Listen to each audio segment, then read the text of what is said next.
Estudiantes, muy buenos días, bienvenidos a su clase de química del día de hoy.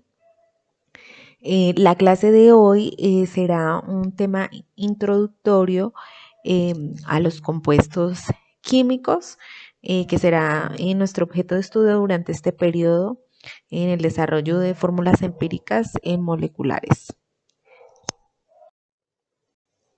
Bien, entonces, como es habitual, apreciados estudiantes, al inicio del periodo, nuestro objetivo inicial es poder desarrollar un glosario que nos permita tener las palabras claves que vamos a necesitar a lo largo del desarrollo del periodo académico y no solo poderlas leer de pronto o identificarlas, sino poderlas comprender y aplicar en nuestra temática. Entonces, iniciaremos con la palabra compuesto y debemos saber, ya lo sabemos, pero debemos entender que el compuesto es una sustancia pura formada por dos o más elementos que se combinan químicamente unos con otros y que lo hacen en proporciones fijas. Sus átomos no se pueden separar por medios físicos. Se requiere de una reacción química para formar los compuestos o para que estos se puedan cambiar. ¿Listo?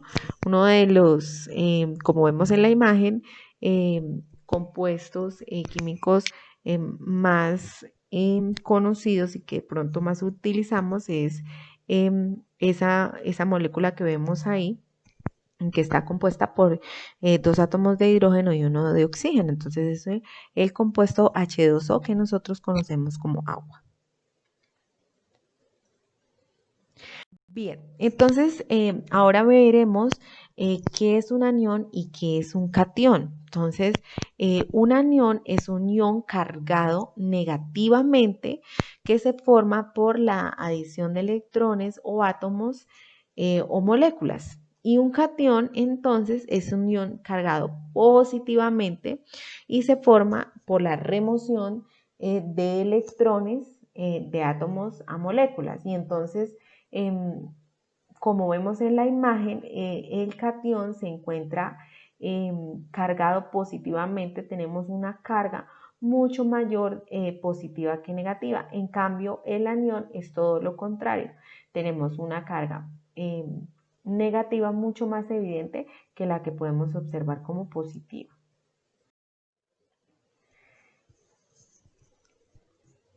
Bien, ahora hablaremos de lo que en química nosotros conocemos como una fórmula. La fórmula es la representación o es una representación abreviada de un compuesto químico. ¿Y cómo lo hacemos? Pues lo hacemos utilizando símbolos para los átomos y subíndices para mostrar el número de átomos presentes, como lo vemos en el caso del agua, en donde el 2 que se encuentra allí es un subíndice que nos indica el número de átomos de ese elemento que se encuentran en ese compuesto. Y una ecuación química entonces, es una representación de una reacción química, ¿sí? Muestra las fórmulas de las sustancias presentes antes y después de la reacción química y también las razones molares. Entonces, vemos allí en la imagen qué significa esos numeritos que nosotros vemos ahí. Bueno, pues eso es una ecuación química que nos presenta o que nos representa la posición de los reactivos y los productos que se da en una reacción química.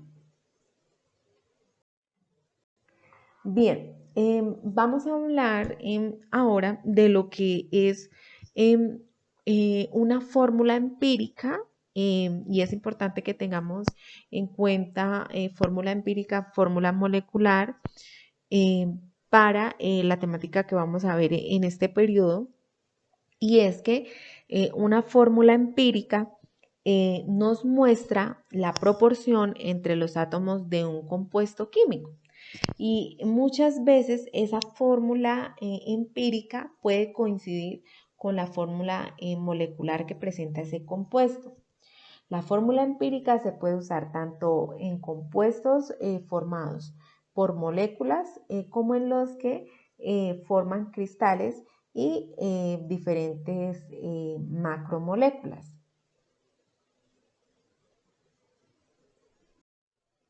Ahora, cuando nosotros hablamos de fórmula molecular, hablamos que es una fórmula química que indica el número y el tipo de átomos distintos.